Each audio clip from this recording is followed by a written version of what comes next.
उसको चार्जिंग में लगा लो।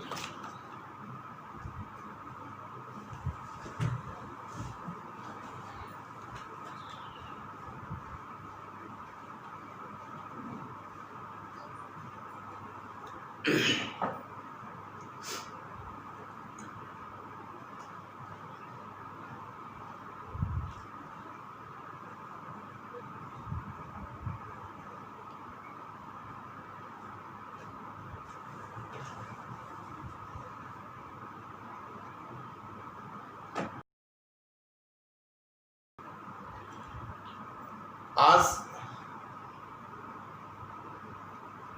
क्लास 12 साइंस केमिस्ट्री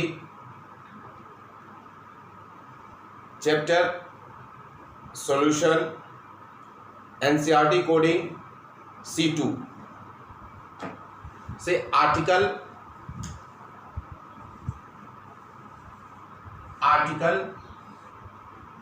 2.6 पे डिस्कशन होना है। Colligative properties. लास्ट लेक्चर में मैंने आपको कोलिगेटिव प्रॉपर्टी सीपी के बारे में एक छोटा सा इंट्रोडक्शन आपको दिया था। Very very important for this topic. इस चैप्टर के लिए ये टॉपिक बहुत ज़्यादा इंपॉर्टेंट है। बोर्ड पॉइंट ऑफ व्यू से यदि देखा जाए तो कहीं ना कहीं सीपी से कोलिगेटिव प्रॉपर्टी से एवरी ईयर क्वेश्चन पूछा।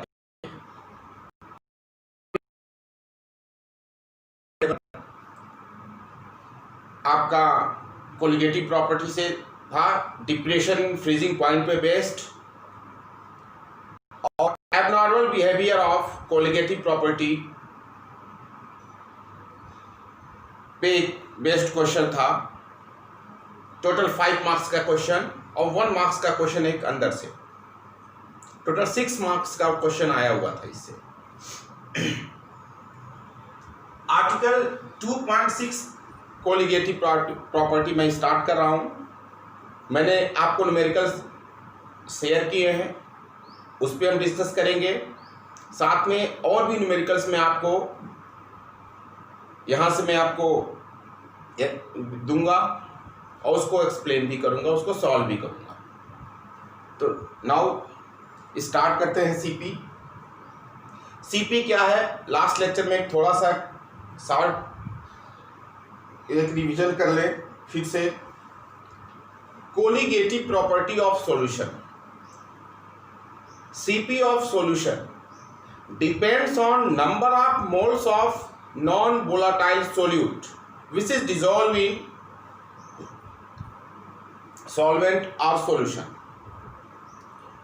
Means कोलिगेटिव प्रॉपर्टी सॉल्यूशन में जो नॉन वोलाटाइल सोल्यूट हमारा प्रेजेंट है उस पर डिपेंड करता है।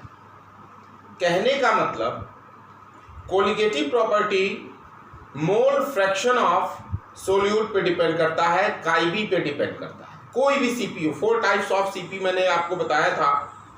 जितने भी सीपीज हैं कोलिगेटिव प्रॉपर्टीज हैं, सब मोल फ्रैक्शन ऑफ सोल्यूट पे डिपेंड करेंगे, काईबी पे डिपेंड करेंगे, नंबर ऑफ मोल्स पे डिपेंड करेंगे। सोल्यूट के नेचर पर डिपेंड नहीं करता है। साथ में मैंने इस पे समझने के लिए एक तकिया कलाम आपको दिया था, जस्ट लाइक अ डोमेक्रेसी। जैसे आपकी डोमेक्रेसी नंबर ऑफ वोट्स पे डिपेंड करता है, क्वालिटी ऑफ वोट्स पे डिपेंड नहीं करता, उसी तरह हमारा सीपी है। भाई डेमोक्रेसी में क्या होता है, किस तरह के लोगों ने वोटिंग करी है ये मायने नहीं रखता, मायने ये रखता है कितने लोगों ने वोटिंग करी है। ठीक उसी तरह से हमारा सीपी है कि किसी भी सॉल्यूशन में चाहे वो साल्ट हो, दो सॉल्यूशन है, एक सॉल्यूशन में 2 मोल्स NaCl है और दूसरे सॉल्यूशन के सेम वॉल्यूम में 2 मोल्स शुगर है, एक नमकीन है साल्ट है, एक मीठा है स्वीट है, लेकिन दोनों की सीपी सेम होगी क्योंकि दोनों में नंबर ऑफ मोल्स सेम है, जबकि दोनों का नेचर अलग है, एक साल्ट है और एक आपका स्वीट है। तो यही सीपी है। Means CP colligative property depends on number of moles of solute. CP लिखता हूं, दिखाई दे रहा है, विजन सही है। Good morning Divyanshu. Depends on number of moles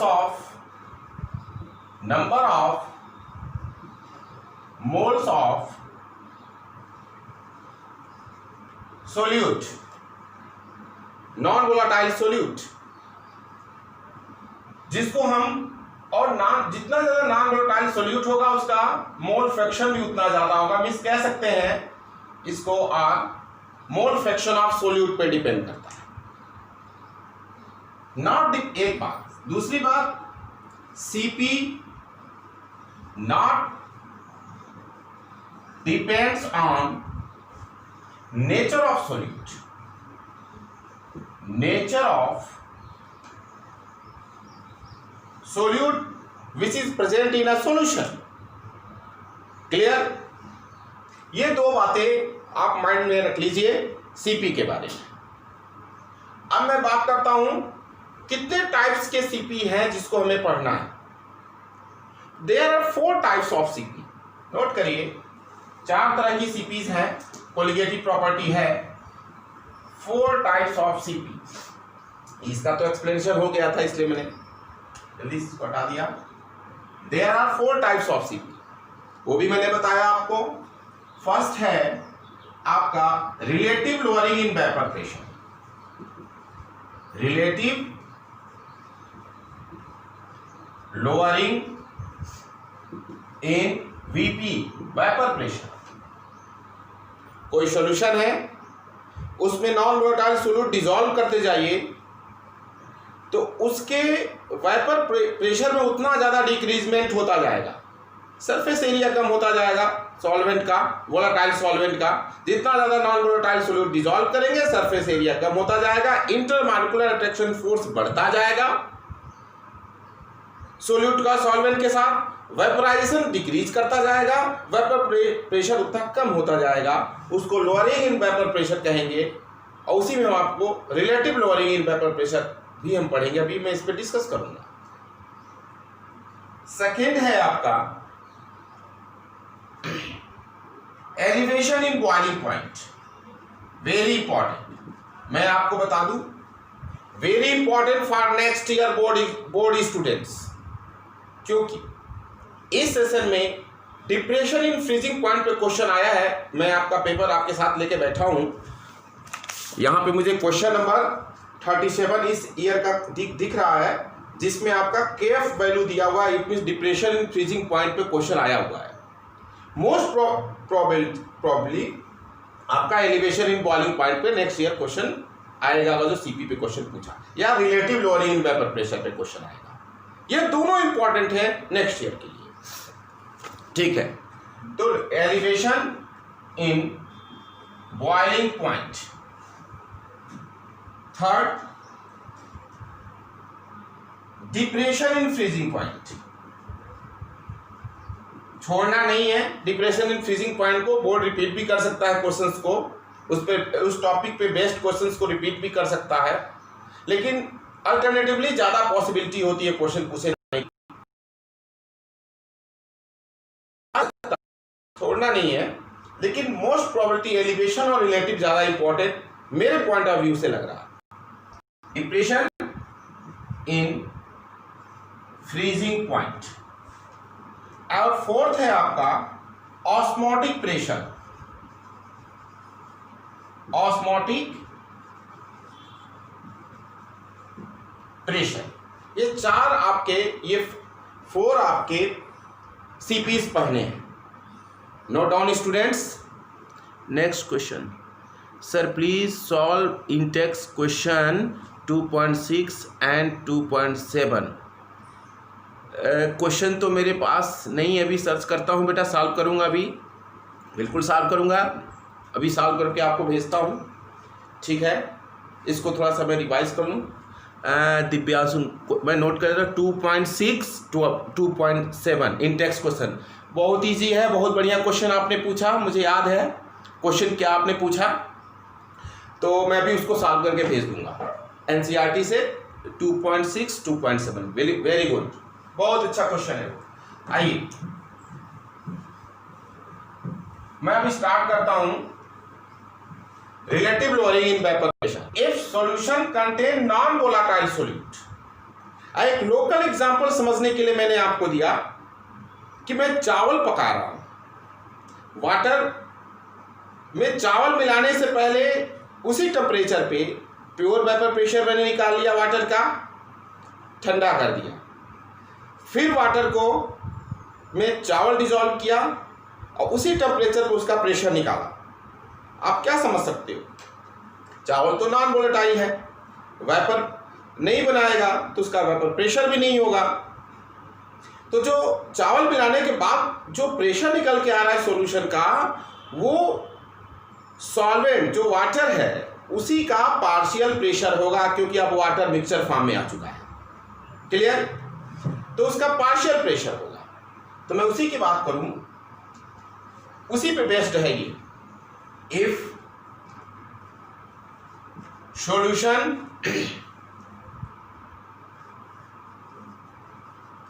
containing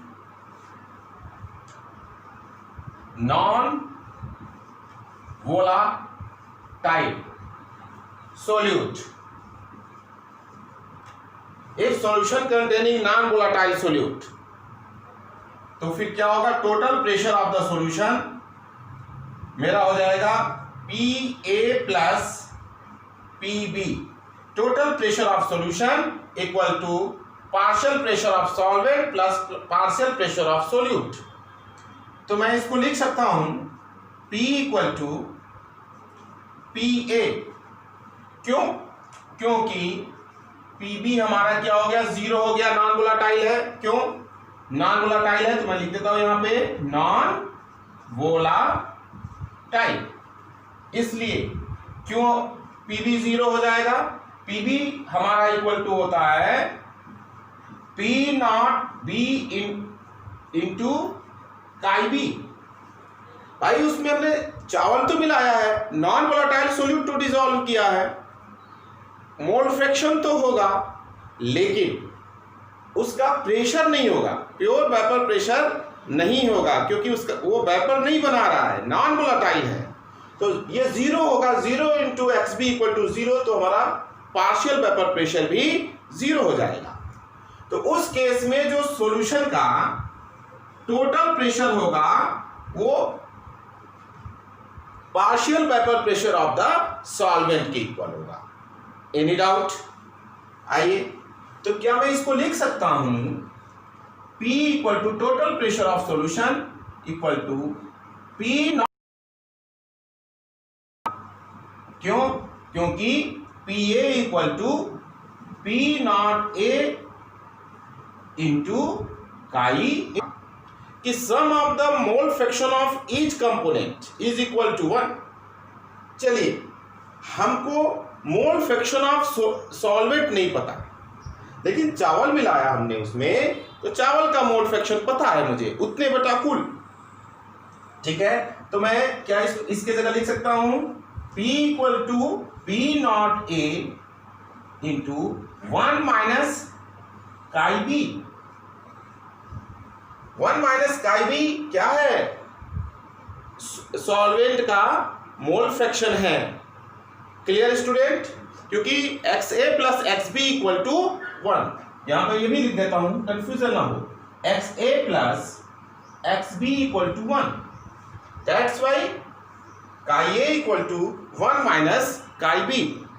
Note down.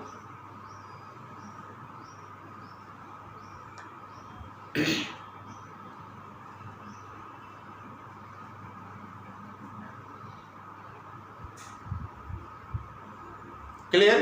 Note कर लिया आपने? रिस्पॉन्स करिए। नोट कर लिया? Divyanshu, Harshit Sharma, Harshit Verma, yes, good morning all of you. चलिए आइए,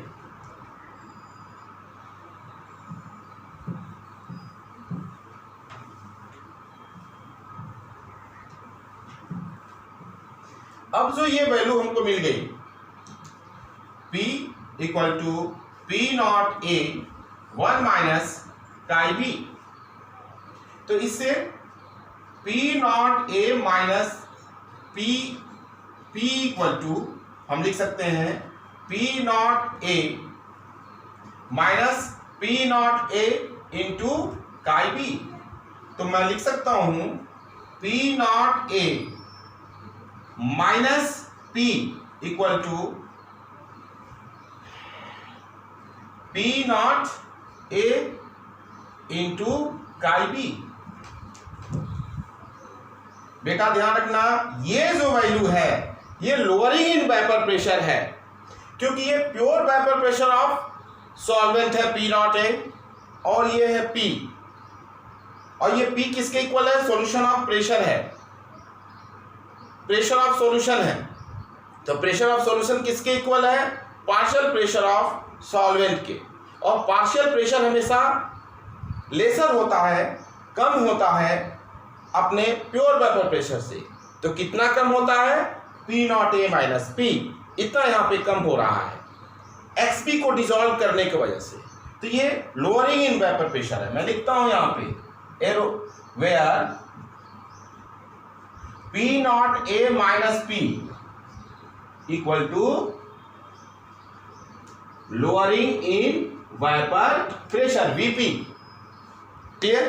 चलिए P नॉट A को यहां ले आइए, तो P not A minus P lowering in vapour pressure upon P not A equal to chi B। Very important formula, note करिए, वेरी वेरी इंपॉर्टेंट, आपको इस पे काफी फोकस करना है। P not A minus P upon P not A, where यहां पे मैं फिर लिखता हूं, ये क्या है हमारा? Relative lowering in vapour pressure, means P not A minus P upon P not A equal to RLVP, relative lowering in vapour pressure. समझ लीजिएगा शॉर्ट फॉर्म में, relative lowering in vapour pressure. अब यहां समझने वाली बात है, किस पर डिपेंड कर रहा है भाई? XB पे। XB क्या है? मोल fraction of non volatile solute है। सॉल्यूशन में आप जितना नॉन वोलेटाइल सोल्यूट डिसॉल्व करेंगे उसका relative lowering in vapour pressure हमारा इंक्रीज करता जाएगा, मींस उसका वेपर प्रेशर क्या होता जाएगा? उतना डिक्रीज करता जाएगा। Relative lowering in vapour pressure increase करने का मतलब उसका वेपर प्रेशर हमारा डिक्रीज करता जाएगा। क्लियर? रीजन क्या है? डिसॉल्व करने से non volatile surface area of solvent का डिक्रीज होता जाएगा। Intermolecular attraction force between solvent and solute हमारा इंक्रीज करता जाएगा, तो उसका वेपोराइजेशन डिक्रीज करेगा, तो वेपर प्रेशर भी हमारा ग्रेजुअली धीरे धीरे डिक्रीज करता जाएगा। क्लियर? आइए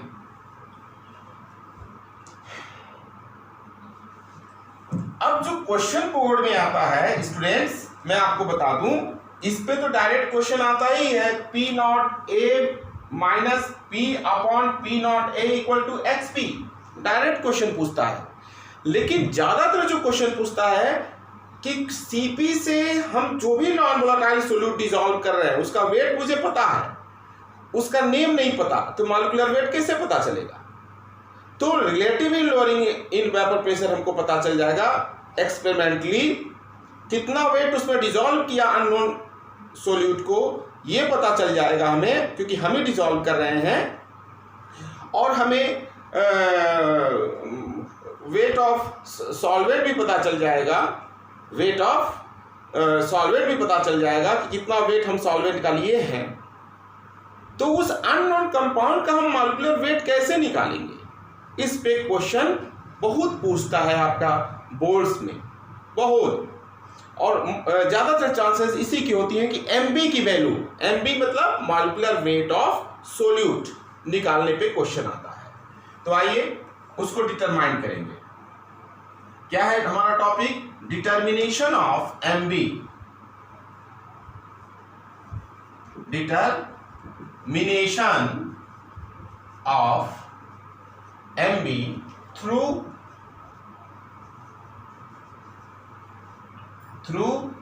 RLBP, relative lowering in vapour pressure. Relative lowering in vapour pressure से हम किसी सोल्यूट का मॉलिक्यूलर वेट एमबी कैसे डिटरमाइन करते हैं? According to NCERT, MB means M2, M2 means molecular weight of solute.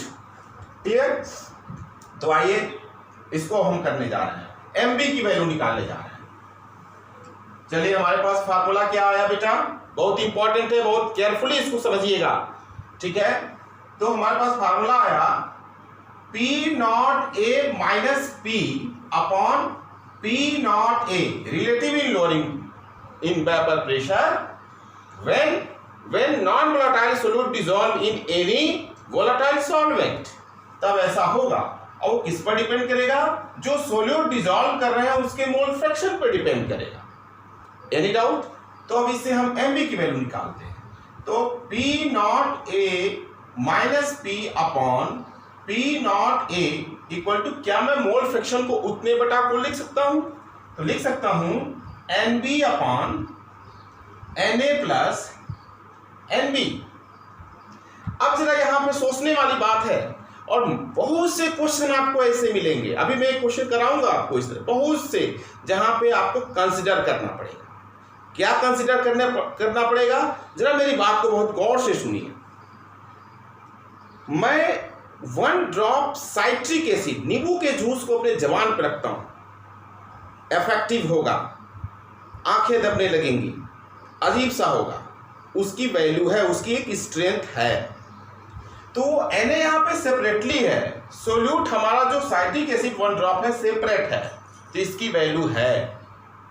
लेकिन उसी 1 ड्रॉप साइट्रिक एसिड को 1 ग्लास वाटर में डिसॉल्व कर दें, 1 ड्रॉप साइट्रिक एसिड को 1 ग्लास वाटर में Na में डिसॉल्व कर दें, तो यहाँ तो डिसॉल्व हो रहा है, दोनों मिक्स फॉर्म में है, Na प्लस NB, डिसॉल्व कर दें, या 1 बकेट वाटर में डिसॉल्व कर दें, तो क्या 1 ड्रॉप साइट्रिक एसिड की अहमियत रह जाएगी सॉल्यूशन में? नहीं रह जाएगी। तो क्या हम यहाँ पे ये काम कर सकते हैं? क्या इसको नेग्लेक्ट कर सकते हैं सॉल्यूशन में?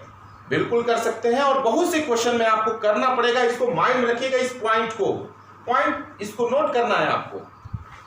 तो क्या है, हमारा यहाँ पे एक कॉन्सेप्ट लिखना पड़ेगा, NB is very very very, और NB को हम लिख सकते हैं यहाँ पे NB equal to WB upon MB, weight of solute upon molecular weight of solute. NB is very very very very lesser than Na। Na को लिख सकते हैं WA अपॉन MA।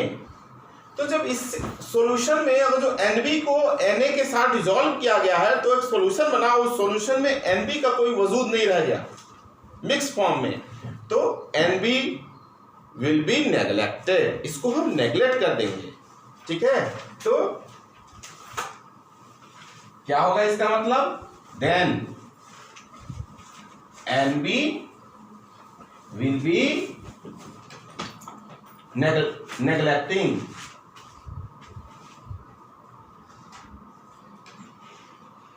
नेग्लेक्ट, इसको हम नेग्लेक्ट करते हैं। तो नेग्लेक्ट कर देंगे तो हमें क्या मिला? यहां से इस फार्मूले को फिर ले आइए, तो हमें मिला P not A minus P upon P not A equal to NB upon Na। ये सॉल्यूशन ही है, इस सॉल्यूशन में एनबी भी है, उतने बटा कुल ही है, मोल फ्रैक्शन ऑफ सोल्यूट ही है, लेकिन सॉल्यूशन में मैंने एनबी को नेग्लेक्ट कर दिया और उसको हम Na के अप्रॉक्स इक्वल मान लिया हमने। तो ऐसा कर दिया, तो इसको नोट करिए। फिर यहां मैं इस डेरिवेशन को करता हूं, सभी स्टेप्स पे क्वेश्चन आता है। तो हमारा हो जाएगा P not A minus P upon P not A equal to, क्या NB को मैं लिख सकता हूं WB अपॉन MB और NA को लिख सकता हूं WA अपॉन MA। तो MA हमारा ऊपर चला जाएगा, यहां MA आ गया, तो ये हमारा फार्मूला हो गया। तो क्या हमारा अब MB निकालना है, तो हमारा MB इक्वल टू हो जाएगा WB wait of solute molecular weight of solvent upon relative lowering in vapour pressure, relative lowering in vapour pressure. Question में ये टोटल वैल्यू दिया रहेगा relative lowering in vapour pressure का। यदि टोटल वैल्यू नहीं दिया गया है तो प्योर वेपर प्रेशर देगा और सॉल्यूशन का वेपर प्रेशर देगा। ठीक है, तो आप lowering in vapour pressure upon pure vapour pressure कर देना, तो RLVP relative lowering in vapour pressure आ जाएगा, इनटू हमारा क्या हो जाएगा WA। तो इस तरह से हम MB की वैल्यू RLVP से निकाल सकते हैं। Very very important formula, note down, इसको आप बिल्कुल माइंड में जहन में बैठा लीजिए। अब आइए क्वेश्चंस करते हैं इस पर। क्वेश्चन करते हैं इन टेक्स्ट 2.6 2.7। मैं अभी इसको सॉल्व करूंगा, नहीं टाइम मिलेगा सॉल्व करके भी 1 घंटे के अंदर भेज दूंगा मैं आपको। मेरी 1 बजे आज क्लास फिनिश होगी, उसके बाद मैं भेज दूंगा आपको। Mister Divyanshu, don't worry.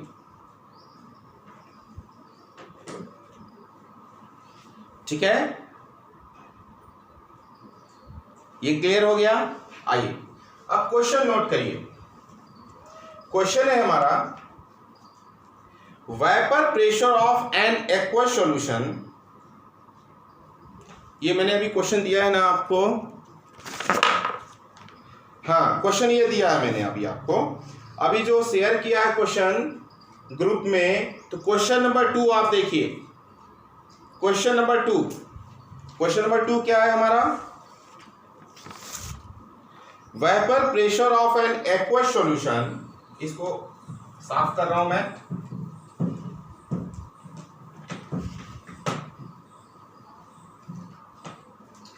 Vapour pressure of an aqueous solution of glucose, glucose एक नॉन वोलेटाइल सॉल्यूट है, is 750 mmHg at 100 degree centigrade. Calculate the molality. दो पार्ट में क्वेश्चन को करना है। वेपर प्रेशर क्वेश्चन में दिया गया है और उससे हमको निकालना है क्या चीज, आपका मोलैलिटी निकालना है और मोल फ्रैक्शन निकालना है। मैं यहां पे एक चीज आपको बता देना चाहता हूं, जब आपको मैंने मोलैलिटी एक्सप्लेन किया था या मोलैरिटी एक्सप्लेन किया था, तो मैंने कहा 1 मोलल का मतलब क्या होगा, 1 मोल इन 1 kg ऑफ सॉल्वेंट। 2 मोलल का मतलब क्या होगा, 2 moles in 1 kg of solvent. जब सिर्फ मोलैलिटी दी गई हो और सॉल्वेंट का अमाउंट ना दिया गया हो, तो मोलैलिटी की value he number of moles की इक्वल हो जाता है। और बाय द वे क्वेश्चन में जरूरत पड़ती है हमको सॉल्वेंट की वैल्यू निकालने की, तो उसको हम 1 kg ऑफ सॉल्वेंट कंसीडर कर लेते हैं। इस बात का ध्यान रखिएगा। तो आइए इस क्वेश्चन में हमारा जो फार्मूला अप्लाई होगा वो क्या है, सबसे पहले सॉल्यूशन है नॉन वोलेटाइल सॉल्यूट। सॉल्यूशन क्या कह रहा है, ग्लूकोज है, तो सॉल्यूशन है non volatile solute. A question from ISC students, especially pay attention on this question. Solution है नॉन वोलाटाइल सोल्यूट, तो इसमें नॉन वोलाटाइल सोल्यूट है क्योंकि ग्लूकोज प्रेजेंट है। अब फर्स्ट पार्ट हमको मोलैलिटी निकालनी है, तो हमारा फार्मूला अप्लाई होगा P not A minus P upon P not a. ये फर्स्ट इसका पार्ट है, ठीक है, फर्स्ट पार्ट निकालना इक्वल टू हमारा एक्स बी निकालना है। अब पी नॉट ए की वैल्यू हमारी क्वेश्चन में कितनी दी गई है?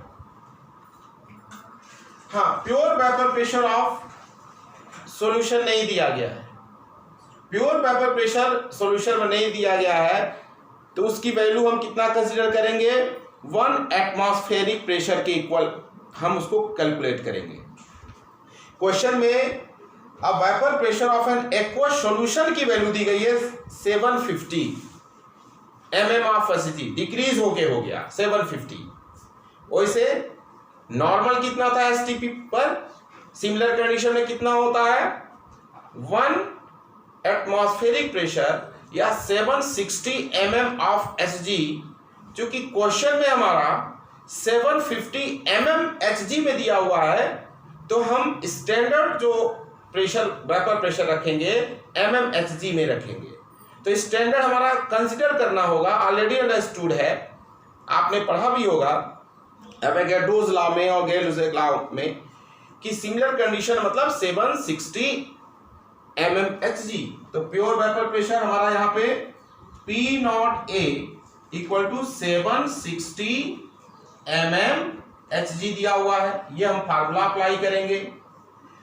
ग्लूकोज डिजॉल्व करने के बाद उसका जो प्रेशर सॉल्यूशन का हो जाता है, चूंकि नॉन वोलाटाइल है तो वो सॉल्यूशन का वेपर प्रेशर होगा या सॉल्वेंट का पार्शियल वेपर प्रेशर होगा, क्योंकि सोल्यूट का वेपर प्रेशर हमारा 0 है और सॉल्यूशन का Pa प्लस Pb होता है, ठीक है।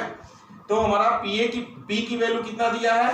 750 mmHg। और क्वेश्चन में क्या है भाई?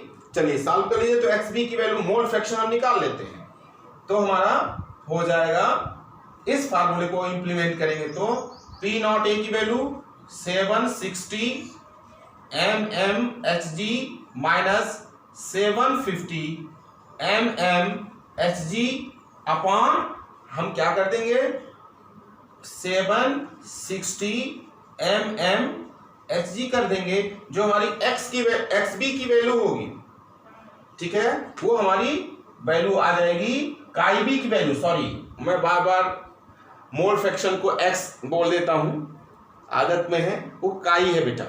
तो काई बी की वैल्यू होगी, जिसकी वैल्यू आ जाएगी काई बी इक्वल टू, ये टोटल वैल्यू हमारी आ जाएगी 0.00131 हमारी ये मोल फ्रैक्शन की वैल्यू आ जाएगी काई बी की।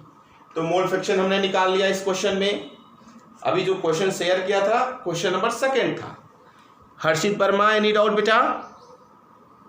ठीक है, इसका सेकंड पार्ट देखते हैं, मोलैलिटी निकालना। सेकंड पार्ट इस क्वेश्चन का, सेकंड पार्ट को कंसीडर करें तो आइए, ठीक है। अभी मैंने फार्मूला डिराइव किया, फार्मूला ये वाला फार्मूला अप्लाई होगा यहाँ, ठीक है। मोलैलिटी निकालनी है हमको, ऊपर वाला, तो क्या अप्लाई होगा? P not A minus P upon P not A equal to हमारा हो जाएगा WB अपॉन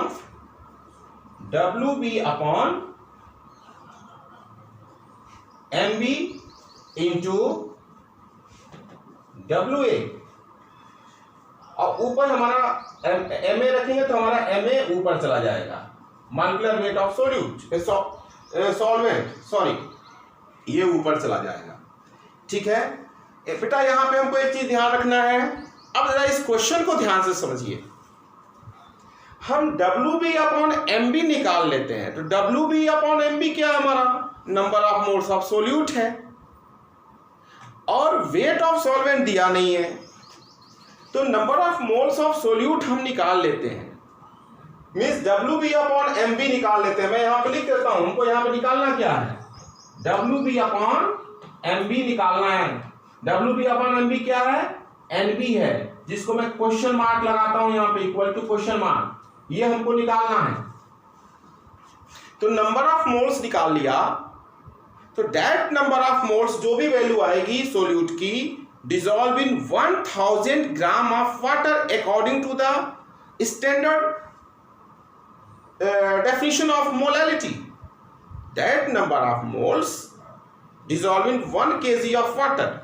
तो वही तो उसकी मोलैलिटी होगी, क्योंकि 2 मोलल मीन्स 2 मोल्स है ना, और 2 moles per KG means 2 molal, means जो भी नंबर ऑफ मोल्स आ रहा है वो 1 kg ऑफ वाटर में डिसॉल्व है। और 1 kg की वैल्यू दिया नहीं है क्वेश्चन में, आपको ऑलरेडी इसको कंसिडर करना होगा कि मोलैलिटी हम निकाल रहे हैं, और सॉल्वेंट की वैल्यू नहीं दी गई है, तो 1 kg उसको आप कंसिडर कर लीजिए। तो चलिए इस फार्मूले को अप्लाई आप कर दीजिए, तो हमारा हो जाएगा यहाँ पे 760। चलिए इसको यहाँ पे सॉल्व करते हैं, ठीक है। अब यहां से मैं फिर यहाँ पे आता हूँ, फिर सेकेंड पार्ट का ये मैं उठ के यहाँ पे सॉल्व कर रहा हूँ। तो हमारा हो जाएगा 760 माइनस 750 अपॉन 760, ये हमारी वैल्यू आई, इक्वल टू WB/MB इंटू, इसको आप कर सकते हैं भाई, मॉलिक्यूलर वेट ऑफ वाटर क्या होता है 18, हमारा MA की वैल्यू 18, वाटर वेट कितना है 1000 ग्राम, हम कंसीडर कर लेंगे। तो इसकी वैल्यू हमारी आ जाएगी, means WB/MB equal to NB की जो हमारी वैल्यू आ जाएगी वो होगा 0.73 आप कैलकुलेट कर लीजिएगा। अब यहां पे सोचने वाली बात है, means 0.73 present in 1000 gram of water, तो यही इसका क्या होगा, which is equal to molality of that solution. यहां पे आपको कंसीडर करना पड़ेगा। समझ में आया स्टूडेंट्स? ये आपका क्वेश्चन था।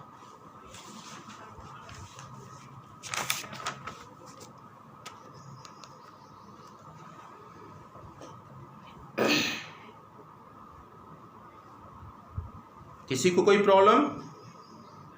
क्वेश्चन नंबर 2.6 2.7 परेशान नहीं हुई है, मैं सॉल्व करके भेजूंगा अभी इसको। बुक नहीं है ना मेरे पास इस समय, क्वेश्चन मुझे याद है, थोड़ा सा कंफ्यूजन है वैल्यूज को लेकर के, तो अभी बुक से मैं सॉल्व करके भेजूंगा, PDF से चेक करूंगा।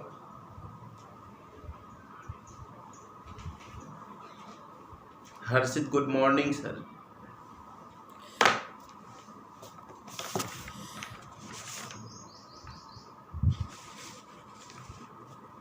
एक क्वेश्चन और है स्टूडेंट्स, इसको जरा आप लोग नोट कर लीजिए, मैंने उसको शेयर नहीं किया इस क्वेश्चन को, उसको भी सॉल्व कर लूँ। जो मैंने वो बताया कंसिडर करना होगा आपको, सॉल्यूशन में अगर जो सोल्यूट है तो सोल्यूट को हम नेग्लेजिबल मान लेते हैं, उस टाइप का एक क्वेश्चन है, उसको भी आप नोट कर लें। फिर मैं आपको एलिवेशन इन बॉइलिंग पॉइंट पढ़ाता हूँ, एक्सप्लेन करता हूँ। ये क्वेश्चन समझ में आ गया?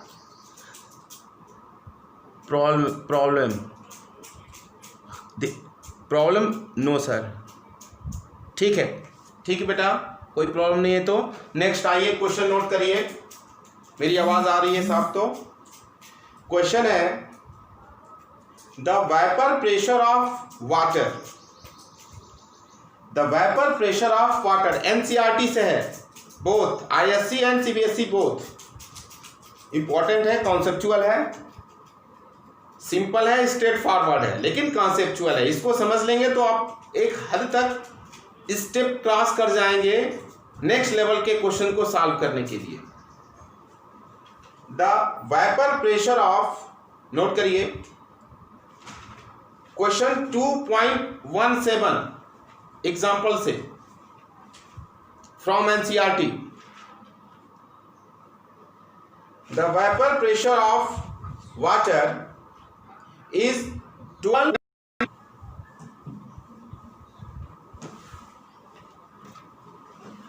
the vapor pressure of water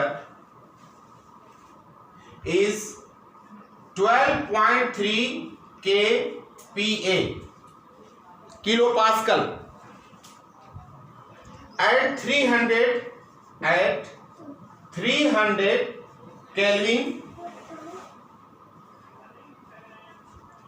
Calculate vapor pressure of 1 molar solution. Calculate vapor pressure of 1 molar solution of non-volatile solute in it. Repeat करता हूं. The vapor pressure of water is 12.3 kPa at 300 Kelvin. Calculate vapor pressure of 1 molar solution of non-volatile solute in it. बेटा इस question में आपको दो चीजें mind में रखना होगा। माइंड में क्या रखना है? पहला कॉन्सेप्ट, इसमें सॉल्वेंट का अमाउंट नहीं दिया है और मोलर कह रहा है, तो मीन्स मोलैलिटी है।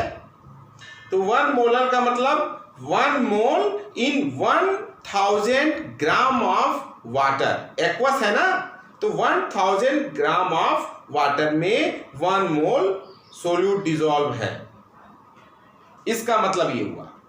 सेकेंडली, आपको कंसिडर करना होगा इसमें कि सोल्यूट का सॉल्वेंट के साथ जब मिक्स किया जा रहा है तो सोल्यूट का वजूद मिक्सचर फॉर्म में सॉल्वेंट के कंपेयर में नहीं होगा, हाँ सेपरेटली होगा।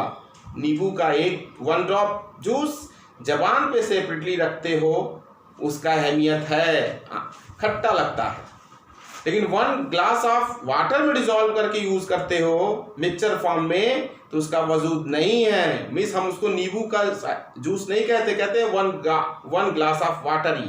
मीन्स सॉल्वेंट को ही सिर्फ कंसिडर करते हैं। मीन्स सॉल्यूशन जब बना दिया उसका, तो सोल्यूट का वजूद हम नेग्लेक्ट कर देते हैं इन कंपैरिजन ऑफ सॉल्वेंट। इस तरह के क्वेश्चन आपको स्टेप बाय स्टेप मिलते रहेंगे, कंफ्यूज नहीं होइएगा आप लोग। तो आइए इसको करते हैं। क्वेश्चन है हमारा 1 मोलर मीन्स, इसी क्वेश्चन को मैं सॉल्व कर रहा हूं। आपने क्वेश्चन को सुन लिया, क्वेश्चन को सुन लिया क्लियर? जो अभी बोला मैंने, क्वेश्चन नंबर 2.17, इसको मैंने शेयर नहीं किया है, क्लियर हो गया? The vapor pressure of water is 12.3 kPa at 300 Kelvin. Calculate vapor pressure of 1 molar solution of non-volatile solute in it. Clear? अब आइए इसको सॉल्व करते हैं। तो 1 सॉल्यूशन सॉल्व करते हैं। 1 मोलर मीन्स क्या हुआ? Means 1000 gram of solvent. 1000 gram of solvent. 1 molar means 1000 gram of solvent contain 1 mole.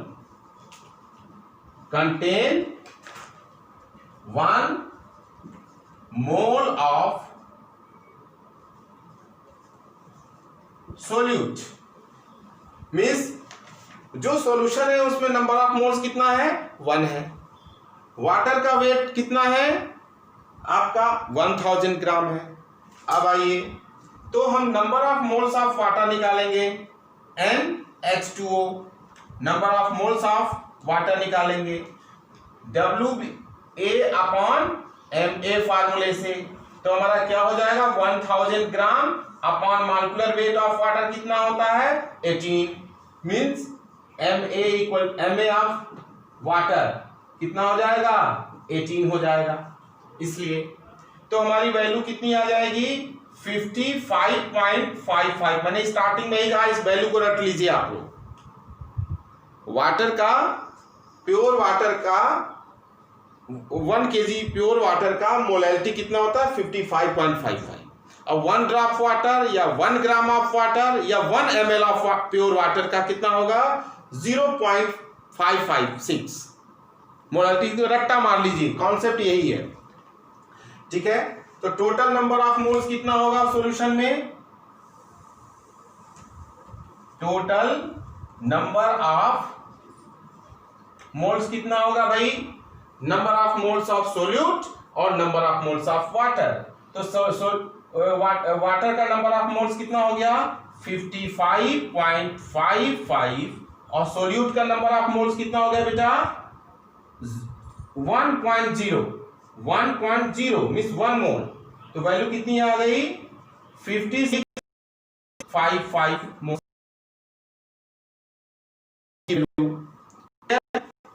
Solution में। तो अब आगे तो ये होगा अकॉर्डिंग टू रॉल्स लॉ इसमें क्वेश्चन में पूछता है। हाँ, एक इसको सॉल्व कर लीजिए, फिर मैं लिखता हूं, इसको मिटाए।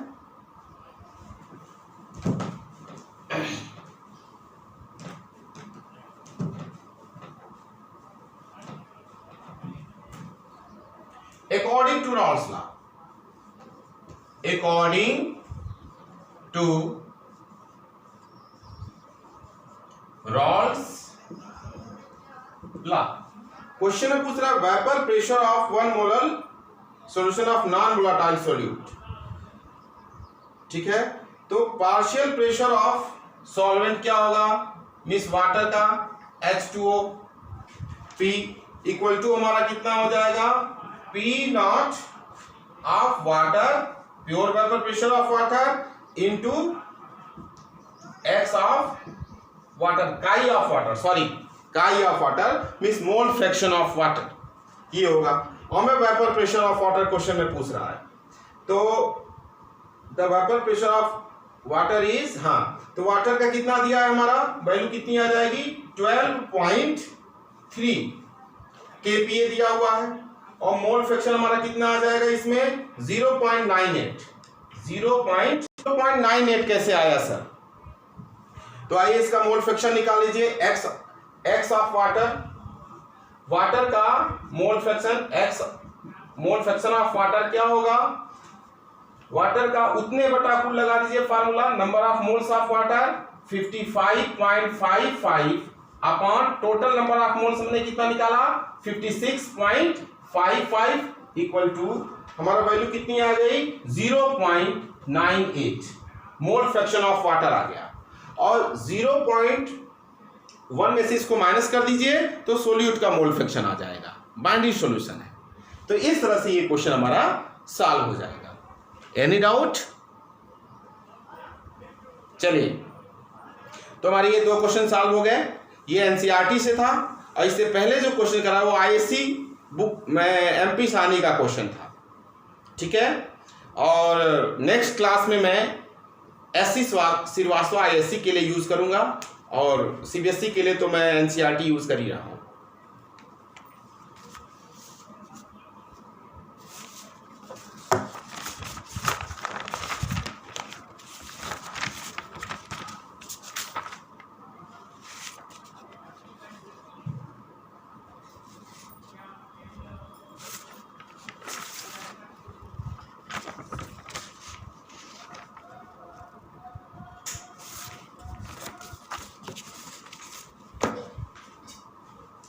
ओके स्टूडेंट, टाइम देखते हैं।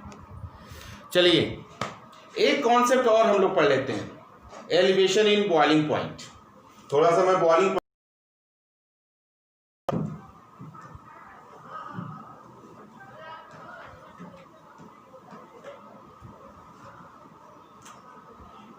सेकेंड सीपी हमारा जो है, पहले मैं आपसे एक क्वेश्चन पूछना चाहता हूं, ये बॉइलिंग पॉइंट होता क्या है? तो मैं बता देता हूं डेफिनेशन बॉइलिंग पॉइंट का। आप यही बोलते हो ना normally, a temperature at which any substance start boil. पढ़ा हुआ है आपने, यहां पे वेपर प्रेशर पढ़ा है। तो बॉइलिंग पॉइंट का एक्चुअल जो डेफिनेशन ये है कि किसी सब्सटेंस पॉइंट जिस टेम्परेचर पे हो जाता है, मीन्स किसी सब्सटेंस का जिस टेम्परेचर पर किसी सब्सटेंस का वेपर प्रेशर 1 एटमॉस्फेरिक प्रेशर या 76 सेंटीमीटर ऑफ Hg या 760 mm ऑफ Hg के इक्वल हो जाए, उस टेम्परेचर को उस सब्सटेंस का बॉइलिंग पॉइंट कहते हैं। कपड़े तो भाई वेपोराइज्ड हो रहा है, कपड़े तो ठंडियों में भी सूख जाता है, कपड़े तो गर्मियों में भी सूखता है, और कपड़े तो बारिश के मौसम में भी सूख जाता है, रेट भले अलग अलग हो, है ना। 80 डिग्री सेंटीग्रेड पे भी वाटर वेपोराइज्ड होता है, 50 पे भी होता है, लेकिन वाटर का जो वेपोराइजेशन 100 डिग्री सेंटीग्रेड पे होगा और उससे जो वेपर हमारा क्रिएट होगा, उस वेपर का जो प्रेशर होगा वो 1 atm के इक्वल होगा, 1 एटमॉस्फेरिक प्रेशर के इक्वल होगा। 100 डिग्री सेंटीग्रेड पर वाटर का वेपर प्रेशर 1 atm के इक्वल होगा। तो वाटर का बॉइलिंग पॉइंट क्या हुआ? 100 डिग्री सेंटीग्रेड हुआ। क्लियर? तो note down the temperature at which vapour pressure of any substance become equal to 1 atmospheric pressure are known as their boiling point. Clear? एक line में। अब होता क्या है, ये एलिवेशन का मतलब क्या हुआ? ये एलिवेशन है क्या चीज?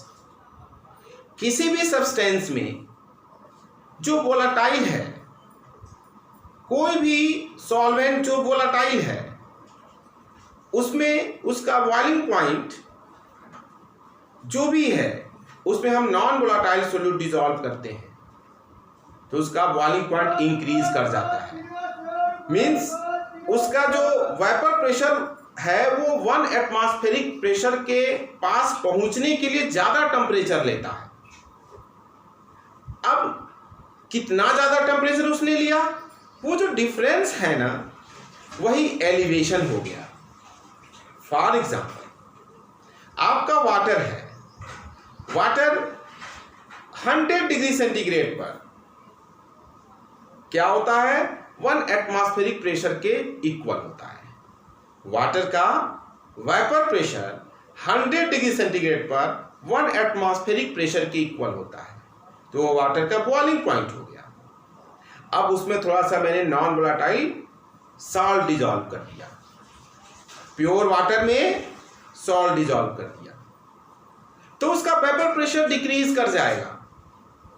क्यों डिक्रीज कर जाएगा? क्योंकि साल्ट ने उसके सरफेस एरिया को कम कर दिया। दूसरा काम क्या किया साल्ट ने? Inter molecular attraction force between water और साल्ट हमारा इंक्रीज हो गया, तो वेपोराइजेशन डिक्रीज हो गया। तो उस वेपोराइजेशन डिक्रीज हो गया तो वेपर प्रेशर भी डिक्रीज हो गया, 1 एटमॉस्फेरिक प्रेशर से कम हो गया। तो उसको 1 एटमॉस्फेरिक प्रेशर पे पहुंचाने के लिए हमें और ज्यादा हीट करके टेम्परेचर बढ़ाना होगा। कितना टेम्परेचर बढ़ाना होगा? वो जो टेम्परेचर हमको जितना बढ़ाना होता है ना, वही एलिवेशन इन बॉइलिंग पॉइंट है। मीन्स मान लीजिए अब हमने सॉल्ट डिसॉल्व किया तो वाटर का बॉइलिंग पॉइंट 105 डिग्री सेंटीग्रेड हो गया। मीन्स 5 डिग्री सेंटीग्रेड इंक्रीज किया ना मैंने, है ना। तो जो 500 डिग्री सेंटीग्रेड टेम्परेचर इंक्रीज किया वो उसका एलिवेशन इन बॉइलिंग पॉइंट होगा। ठीक है? Any doubt? कोई प्रॉब्लम बेटा? ठीक है, तो आइए मैं इसको थोड़ा सा एक स्टडी करता हूं। ये हमारा ग्राफ है, ठीक है, और ये इसका वेपर प्रेशर है, एक्स वाई एक्सिस पर ऊपर को जा रहा है, ये इसका टेम्परेचर है जो एक्स एक्सिस पे जा रहा है, क्लियर, ये ओरिजिन है, ये भी क्लियर। मैं इस ग्राफ पे कंसीडर करता हूं ये जो पॉइंट है ना, यहां एक लिमिटेशन है कि 1 atm होना चाहिए, ये क्या है 1 atm है, 1 एटमॉस्फेरिक प्रेशर है। और हमने क्या लिया, प्योर वाटर लिया। ध्यान रखना बेटा, इसीलिए इस केस में हम मोलैरिटी लेते हैं, मोलैरिटी नहीं लेते।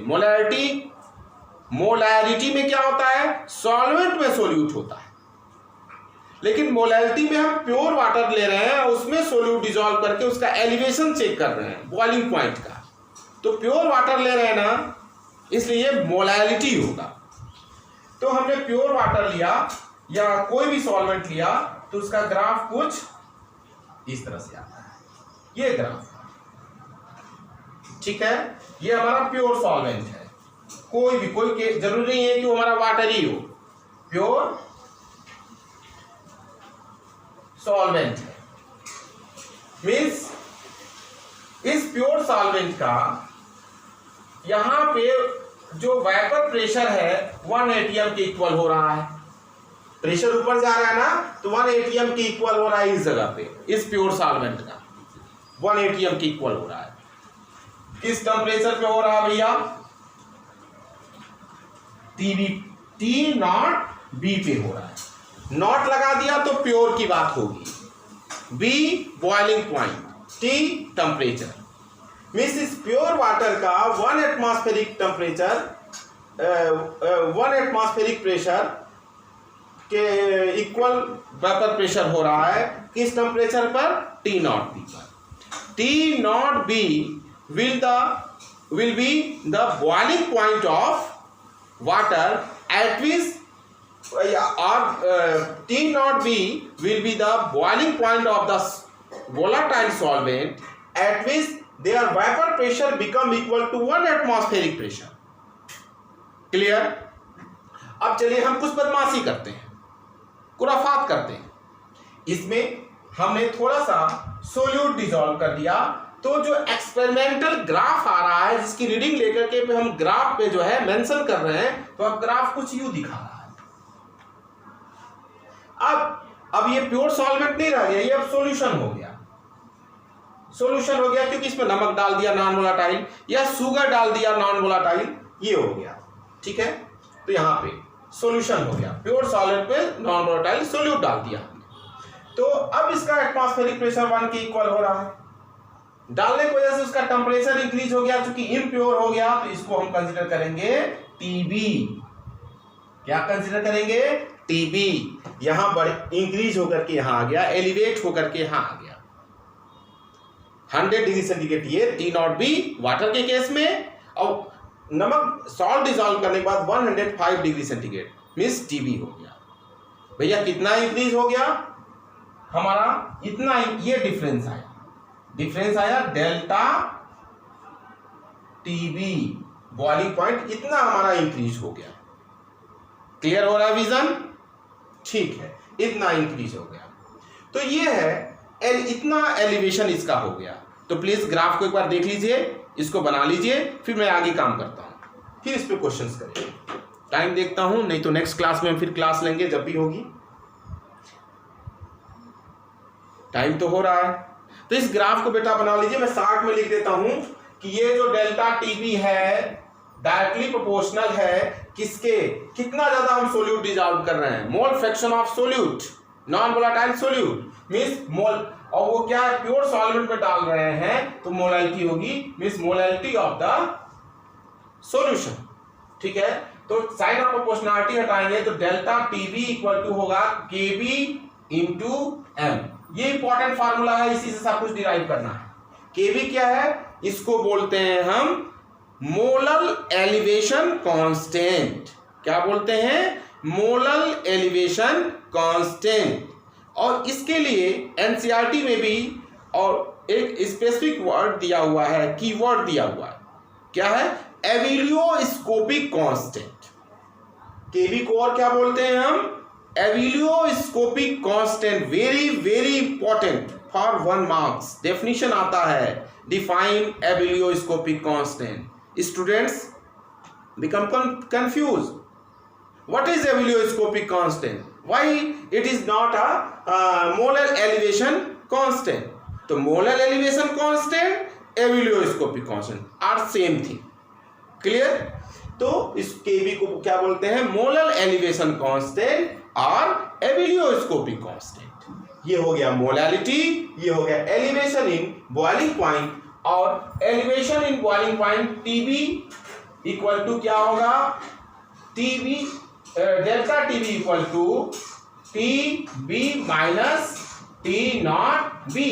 कितना एलिवेट हुआ? वाटर का एग्जांपल लेता हूं. 105 डिग्री सेंटीग्रेड टेम्परेचर साल्ट मिलाने के बाद उसका बॉइलिंग पॉइंट हो गया. और प्योर का कितना है? 100. तो 105 T B impure form minus pure form का boiling point 100 degree centigrade means 5 degree centigrade. ठीक है, तो इस चीज को भी आप माइंड में रखिए. ठीक है, ये पूरा नहीं हो सका, टाइम हो रहा है.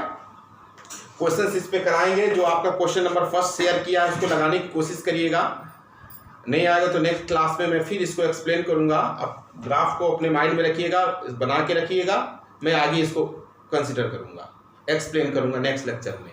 और क्वेश्चन नंबर 1 आपका सॉल्व कराऊंगा और भी साथ में मैं क्वेश्चंस लेके आऊंगा इंपॉर्टेंट फर्स्ट स्टेप के. फर्स्ट स्टेप वो जो एक स्ट्रेट फॉरवर्ड बेसिक क्वेश्चंस हैं, उन क्वेश्चंस को हम सेलेक्ट कर रहे हैं, उनको हम सॉल्व कर लेंगे तो हम एक स्टेप क्रॉस कर ले जाएंगे. तो हमारा मेमोरी लेवल भी एक स्टेप क्रॉस कर जाएगा. फिर सेकंड स्टेप के हम क्वेश्चंस करेंगे नेक्स्ट रिवीजन में. रिवीजन तो चलता रहेगा. ठीक है, क्वेश्चन में टफ नहीं ले रहा हूं, concept base straight forward simple questions में ले रहा हूं. ठीक है, ताकि मैं फर्स्ट स्टेप पे सारे बेसिक कॉन्सेप्ट को क्लियर कर लूं. फिर हम सेकंड लेवल के क्वेश्चन, सेकंड स्टेप के क्वेश्चंस उठाएंगे. Clear students? Okay, thank you.